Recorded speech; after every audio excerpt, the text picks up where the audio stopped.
Ecology के इस series में आज हम लोग देखेंगे परितंत्र के घटक, कंपोनेंट ऑफ इकोलॉजी। थोड़ा सा प्रिंट अच्छा नहीं है, बट आप लोग मेरी बातों को सुनिएगा ध्यानपूर्वक तो दिक्कत नहीं होगा। किसी क्षेत्र के, ये तो समझ में आ जाएगा, किसी क्षेत्र के सभी जीवधारी जैसे जैविक हो गए, अजैविक हो गए, तथा वातावरण में उपस्थित अजैविक घटक के एक संयुक्त रूप को हम लोग इकोसिस्टम कहते हैं। तो जैविक और अजैविक घटकों को जो एक साथ मिल करके एक सिस्टम बनाते हैं उसे इकोसिस्टम कहते हैं। परितंत्र में जीवमंडल और उनसे सुनिश्चित जो क्षेत्र धारण करता है, और इस क्षेत्र को ही हम लोग कहते हैं कि ये इकोसिस्टम का फॉर्मेशन हुआ है। वहीं बात करें, पारिस्थितिकी तंत्र एक कार्यशील क्षेत्रीय इकाई है। यहाँ पे हमेशा क्या होता है कि एक्टिविटी होती रहती है, और ये चूंकि जानते हैं कि हम लोग खुला क्षेत्र भी होता है। पारिस्थितिकी तंत्र प्राकृतिक संसाधन होते हैं, अर्थात इसकी उत्पादकता होती है, यहाँ पे प्रोडक्टिविटी होती है, इस बात का ध्यान रखना है। अतः जीवमंडल में उपस्थित सभी संगठकों के वे समूह जो पारस्परिक क्रिया में सम्मिलित होते हैं, पारिस्थितिकी तंत्र का निर्माण करते हैं। जीव विभिन्न प्रकार के जैविक संगठनों का द्वारा जीवमंडल का निर्माण करते हैं, और जैवमंडल जो है ये जैविक संगठन का एक क्रम होता है। उस क्रम को हम लोग देखेंगे और समझेंगे कि कैसे जो है एनर्जी ट्रांसफर होता है। ये डायग्राम में नहीं समझ में आएगा, मैं यहाँ पे कुछ बातों को लिख दूंगा। पहला है जनसंख्या, ये है पॉपुलेशन। जब पॉपुलेशन होगा तो उससे एक समुदाय का फॉर्मेशन होगा, इससे एक समुदाय बनेगा। जहाँ संख्या रहती है वहीं उसी को तो कम्युनिटी कहते हैं, और इस तरह से समुदाय होगा तो एक पारिस्थितिकी तंत्र का, इको सिस्टम का फॉर्मेशन होगा। और इकोसिस्टम जब बनेगा तो एक निश्चित भूभाग में होगा, एक निश्चित भूभाग में होगा तो उसका एरिया एक डिफाइंड होगा। तो एक ही जाति के जीवधारियों की संख्या को उनकी जनसंख्या कहा जाता है। जैसे हम लोग मनुष्य हैं तो सिर्फ मनुष्य रहते हैं, तो इसको हम लोग कहते हैं कि आप लोग की जनसंख्या कितनी है। तो इस तरह से इस तंत्र का निर्माण होता है। अब इस तंत्र में बहुत सारे जो है डिफरेंट टाइप के एक्टिविटी परफॉर्म करने वाले ऑर्गेनिज्म होते हैं। उनमें पहला होता है उपभोक्ता, प्रोड्यूसर। वे होते हैं जो कुछ प्रोड्यूस करके दूसरे की भलाई करते हैं, जैसे पेड़ पौधे। दूसरा होता है डिकम्पोजर, जो मृत वस्तु को डिकम्पोज करते हैं और उसके द्वारा अपना आहार ग्रहण करते हैं। इन सब के बारे में सभी लोग पहले से अवगत हैं। इसमें एक बात की चर्चा करते हैं हम लोग, स्वपोषी संगठक यानी ऑटोट्रॉफिक। तो पेड़ पौधे जो होते हैं वो ऑटोट्रॉफ होते हैं, खुद से अपना खाना बनाते हैं प्रकाश संश्लेषण की प्रक्रिया के द्वारा। यहाँ प्रकाश संश्लेषण की प्रक्रिया को आप लोग समझ लेंगे कि प्रकाश संश्लेषण में सनलाइट आता है जो एच न्यू, फिजिक्स में पढ़ेंगे एच न्यू, प्लांक्स कांस्टेंट और फ्रीक्वेंसी। और एच न्यू की वजह से जो रेट बढ़ता है उसमें मैग्नीशियम का बड़ा रोल होता है। मैग्नीशियम होता है ग्रीन पिगमेंट में, और वही रेट ऑफ जो फोटोसिंथेसिस से बढ़ा देता है। तो ये चीज़। अब आगे बात करते हैं कि पारिस्थितिकी इम्बैलेंस कैसे होता है। तो पारिस्थितिकी इम्बैलेंस कहने का मतलब है कि जब चीज़ें क्या होंगी अपरिवर्तित होने लगेंगी, परिवर्तित होने लगेंगी। जैसे वृक्ष हैं, वृक्षों की कटाई होने लगे, या वहाँ की जनसंख्या क्या हो, डिस्प्लेस होने लगे, तो इसके वजह से वहाँ पे असंतुलन की व्यवस्था हो जाएगी, असंतुलन जनरेट हो जाएगा। इसके लिए एक डायग्राम है, इस डायग्राम में मैं शब्दों को पढ़ के सुना दूंगा ताकि आप लोग एक ओवरव्यू ले लीजिएगा। जैसे कागज़ की डिमांड बहुत ज़्यादा बढ़ती है, या चारागाह के लिए, या वनों में आग लग जाता है। अभी आप लोग सुने होंगे कि अमेरिका में आग लग गया था। तो ऐसे चीज़ों से क्या होता है कि वनों का खात्मा होने लगता है, तो इस वजह से भी परिस्थिति में इम्बैलेंस हो सकता है। अब कुछ क्वेश्चंस हैं, इनको देखेंगे हम लोग। आगे बढ़िएगा तो देखिएगा, क्वेश्चन है निम्नलिखित जैव भू रासायनिक चक्रों में से किसमें चट्टानों का अपक्षय चक्र में प्रवेश करने के वाले पोषक तत्वों के निर्मुक्त होने का मुख्य स्रोत है? तो फास्फोरस चक्र। फास्फोरस चक्र देखिएगा कि कैसे हम लोग की हड्डियों में फास्फोरस पाया जाता है, तो वहाँ से ये कैसे विमुक्त होता है और फिर से सर्कुलेट करता है। तो ये भू रासायनिक की बात की जा रही है, भू रासायनिक चक्र की, यानी भूमि में जो रसायन विमुक्त होगा वो कौन सा होगा? फास्फोरस चक्र का हिस्सा होगा। अगला क्वेश्चन है, दो कथन दिए गए हैं। एक पोषक स्तर से दूसरे पोषक स्तर पर पहुंचने में प्रयोग योग्य ऊर्जा की मात्रा स्थिर रहती है? तो नहीं, वो घटता बढ़ता है। 10% लॉस के साथ हम लोग जानते हैं कि एक नियम होता है, अगर यहाँ 90% है तो यहाँ घट के 80% हो जाएगा, तो इस नियम को फॉलो करता है। एक पारिस्थितिकी तंत्र में ऊर्जा की मात्रा स्थिर रहती है और कभी कभी नहीं बदलती, तो ये गलत बात है। तो आंसर क्या हो जाएगा कि कथन 1 जो है और कथन 2 दोनों गलत है, कि एनर्जी कांस्टेंट नहीं रहता है, ऊर्जा चेंज होती है। अगला प्रश्न है कि निम्नलिखित में से कौन से जीव अपर दहाड़ी डेट्रा इट्रो हैं? तो आप देखेंगे केंचुआ जो होता है ये कैसे अपर्दन करता है मिट्टी का, है ना। आप देखेंगे सहपाद्री या आप लोग मिलीपॉड या घेंगा देखेंगे कैसे मिट्टी को उखाड़ता है ना। आप देखेंगे कास्ट कुका, एक ऊड कटर जो पक्षी होता है कैसे लकड़ी को चीर फाड़ देता है। तो ये सभी जो है अपर दहाड़ा है ना, अपर्दन करते हैं। जेली फिश आराम से रहती है मछली में, समुद्री सी हॉर्स घोड़ा समुद्री मछली है, तो ये सब आराम से जीवन यापन करते हैं, बट ये क्या करते हैं? अपर्दन करते हैं। तो आंसर क्या हो जाएगा? सी।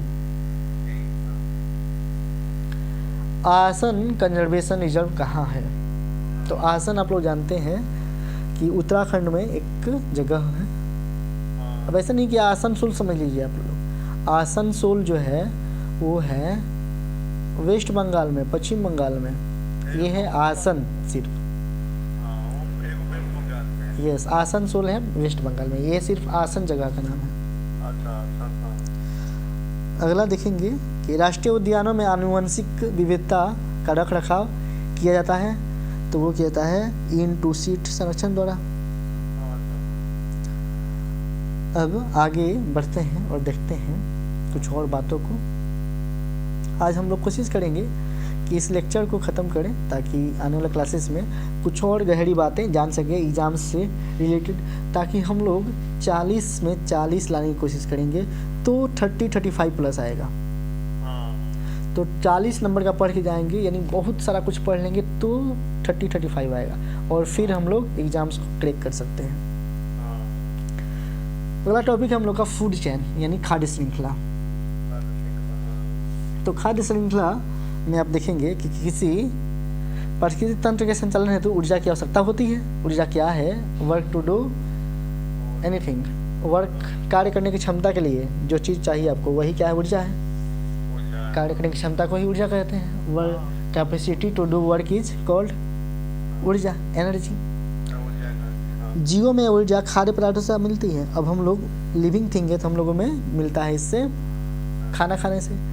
ऐसे पदार्थ जिनका ऑक्सीजन के पश्चात, ऑक्सीकरण के पश्चात जीवधारियों को ऊर्जा प्राप्त हो, इसे हम लोग फूड चेन कहते हैं, फूड कहते हैं। और पेड़ पौधे क्या करते हैं? अपना भोजन खुद बनाते हैं, हम लोग तो उन पर डिपेंडेंट होते हैं क्या। ठीक उसी प्रकार जीव जंतु जो हैं खाद्य के लिए दूसरों पर निर्भर करते हैं। अब कोई बोलेगा कि अरे खाना तो हम खुद से बनाते हैं, तो खाना खुद से बनाते हो बट वो चावल आपका नहीं है, आपको पौधे से मिले हैं। आप जो मांस बनाते हैं वो मांस आपका नहीं है, वो मांस किसी जानवर को काटा गया है, मिला है आपको। खाद्य श्रृंखला विभिन्न प्रकार की जीवधारियों का एक ऐसा क्रम है जिसमें किसी परिस्थिति तंत्र के ऊर्जा प्रवाह के होने से बात है। जीवों द्वारा ऊर्जा का यह प्रवाह एक दिशीय होता है, यूनिडायरेक्शनल होता है। ऐसा नहीं कि हम खा रहे हैं पेड़ पौधों का, पेड़ पौधा हम लोग खा रहा है, ऐसा नहीं होता है। तो इसलिए क्या होता है, एक दिशीय यूनिडायरेक्शनल होता है फूड चेन। उदाहरण के लिए आप लोग देख सकते हैं, यहाँ घास है, घास को टिड्डा खाया, टिड्डा को मेढक खाया, मेढक को सर्प खाया। तो ऐसे अब यहाँ घास जो है उत्पादक है, टिड्डा प्राथमिक उपभोक्ता है, मेढक द्वितीय उपभोक्ता है और सर्प तृतीय उपभोक्ता है। ऐसे दूसरा एग्जाम्पल हम दे सकते हैं, घास है, बकरी है, मानव आहार श्रृंखला। तो घास को बकरी खाई, बकरी को मनुष्य खाया, तो स्वपोषी हो गया घास।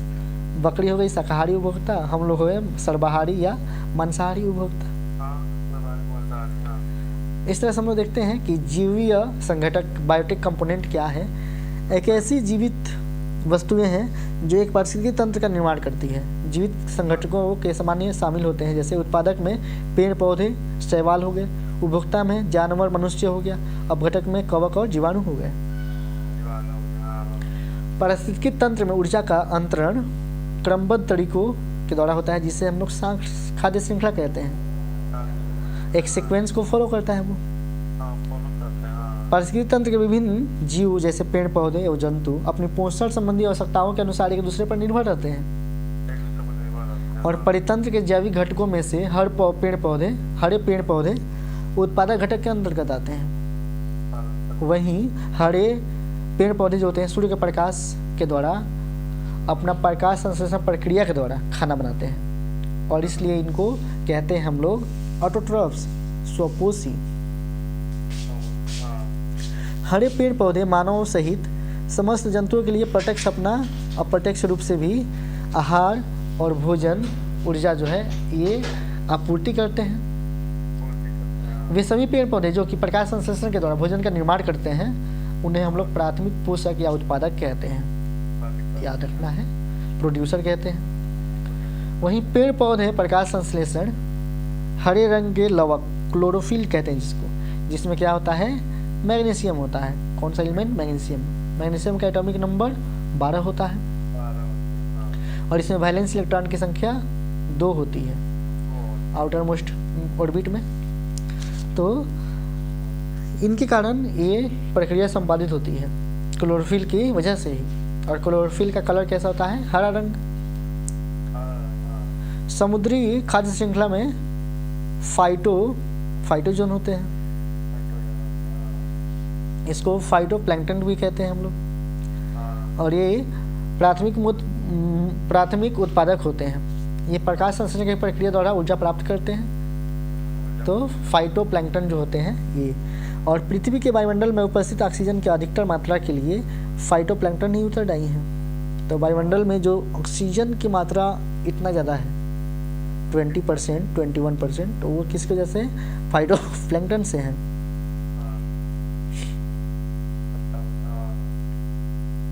अब यहाँ पे हम लोग देखेंगे कुछ इम्पोर्टेंट चीज़ें कि पारिस्थितिकी तंत्र और प्राथमिक उत्पादक में क्या रिलेशन है।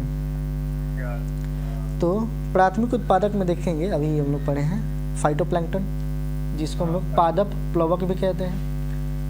वही पारिस्थितिकी तंत्र में देखेंगे गहरे जलीय स्रोत या समुद्र हो सकता है जहाँ पे ये पाए जाते हैं। जड़युक्त पौधे में देखेंगे तो छिछले पानी में पाए जाते हैं ताकि वो उनका अस्तित्व बना रहे, वो फिसल कर कहीं चले न जाए। तो छिछले पानी में जड़युक्त पौधे पाए जाएंगे। वहीं विभिन्न प्रकार की घासें हैं और जंगली शाकीय पौधे हैं, ये घास या ग्रासलैंड में पाए जाते हैं। जैसे आप लोग सुनते हैं सवाना का प्रदेश है ना, सवाना का प्रदेश, थेल्स का है ना, वो डाउन्स का फॉर्मेशन, हाँ डाउन्स ऑस्ट्रेलिया में है। सवाना का, सलवास का, है ना, सवाना का प्रदेश, तो ये सभी चीज़ें। वहीं फसल के पौधों में देखेंगे हम लोग, तो फसल के पौधों में फसल भूमि, क्रॉपलैंड होता है। तो किसी खाद्य श्रृंखला में मुख्यतः शाकाहारी प्राणी ही प्राथमिक उपभोक्ता होता है। उदाहरण के लिए हिरण जो हो गया, ये एक ऐसा प्राणी है जो प्राथमिक उपभोक्ता है, तो हिरण का नाम याद रखना है, ये प्राथमिक क्या है, उपभोक्ता है। वहीं चींटी जो है, चींटी ये डिकम्पोजर है और प्राथमिक उपभोक्ता दोनों की तरह श्रेणी में आती है। तो चींटी का नाम ही याद रखना है, ये क्या है, डिकम्पोजर भी है और प्राथमिक उपभोक्ता भी है। यह पौधों को खाकर सेलुलोज से ऊर्जा प्राप्त करती है। पौधा खाती हैं चींटियाँ और उससे ऊर्जा प्राप्त करती हैं। सेलुलोज होता है उसमें ना, इसलिए। वहीं बाघ की बात करें तो बाघ मांसाहारी प्राणी है और ये करता क्या है, तो बाघ मांसाहारी प्राणी है तथा लोमड़ी सर्वाहारी प्राणी है। नहीं बोलते हैं कि लोमड़ी की तरह चाल चलता है, बहुत खतरनाक व्यक्ति है। लोमड़ी सर्वाहारी सब खाता है। ये दोनों प्राथमिक उपभोक्ता की श्रेणी में नहीं आते हैं, प्राथमिक श्रेणी में नहीं आते हैं। ये सभी क्या है, एक मांसाहारी है और एक सर्वाहारी है। लोमड़ी सर्वाहारी है और मांसाहारी हो गया बाघ, क्योंकि बाघ घास नहीं खाता है। अतः वे जीवधारी जो अपना भोजन प्राथमिक हरे पेड़ पौधों से प्राप्त करते हैं उन्हें प्राथमिक उपभोक्ता कहते हैं। जैसे हिरन हो गया और चींटी हो गई, क्योंकि वो घास भी खाती है। इन शाकाहारी प्राणियों को खाने वाले जीवधारियों को मांसाहारी कहा जाता है। इनको उपभोक्ता परपोषी जीव भी कहते हैं। और साग सब्जियों का जो सेवन करता है, जैसे हम मानव, हम इंसान, तो हम मांसभक्षी होने के साथ साथ द्वितीयक उपभोक्ता की श्रेणी में आते हैं। अपघटक वे जीव होते हैं जो अपक्षय या क्षरण की प्रक्रिया तेज करते हैं और जिससे पोषक तत्वों का पुनः चक्रीकरण हो सके। सूक्ष्मजीव की एक विस्तृत किस्म होती है, जैसे फफूंद, जीवाणु, गोल कृमि, प्रोटोजोआ, केंचुआ अपघटकों की भूमिका अदा करते हैं। अपघटक जो होते हैं पोषण के लिए मृत कार्बनिक पदार्थों पर निर्भर करते हैं, जैसे बैक्टीरियाज हो गए। अधिकांश अपघटक जो होते हैं उपभोक्ता की तरह अपना भोजन निगलते नहीं हैं, बल्कि वे अपने शरीर से मृत या मृतप्राय प्राणियों, जीवधारियों, पौधे एवं जंतुओं पर विभिन्न प्रकार के एंजाइम्स के श्रवण करते हैं और उनको गला करके फिर खाते हैं, फिर विखंडित करके खाते हैं। इस प्रकार कार्बन, नाइट्रोजन, फास्फोरस अन्य अकार्बनिक तत्वों का परितंत्र में पुनर्चक्रण होता है। जैसे अभी हम लोग पढ़े थे फास्फोरस चक्र, वैसे नाइट्रोजन चक्र भी होता है। हमारे यूरिन से नाइट्रोजन निकलता है, हमारे जो डिकेइन होता है हमारे बॉडी का, उसमें भी निकलता है नाइट्रोजन, और फिर से वो चला जाता है रूट के राइबोबैक्टर द्वारा कन्वर्ट होने में। स्थलीय परितंत्र की तरह ही समुद्री परितंत्र भी खाद्य श्रृंखला में पाई जाती है। जैसे यहाँ आप देखेंगे, एक डायग्राम दिखा रहा हूँ मैं, तो एक साधारण समुद्री आहार श्रृंखला का सही क्रम जैसे डायट्रम हो गया, स्वपोषी कहते हैं जिसको, क्रस्टेटाई शाकाहारी उपभोक्ता कहते हैं और हेरिंग यानी मांसाहारी उपभोक्ता कहते हैं। ये है जलीय जीवों के बारे में। तितलियाँ कई पुष्पीय पौधों के परागकरण में महत्वपूर्ण भूमिका निभाती हैं। अतः एक दीदी का फोन है। हेलो रवि, नमस्ते। हाँ नमस्ते, क्या हाल है? ठीक है। कहाँ पर हैं आप? घर पे है कि यहाँ स्कूल पे? स्कूल पे। अच्छा, स्कूले पे। क्या हो रहा है? क्लास रिकॉर्डिंग कर रहे थे। बोलिए। और सब खाना वाना हो गया? नहीं, अभी खाना बनाएंगे 9 बजे। 9 बजे बनाते हैं? तो अच्छा, उसमें अवधेश सर भी रहते हैं ना? हाँ, अवधेश सर भी। और कन्हैया सर? जी।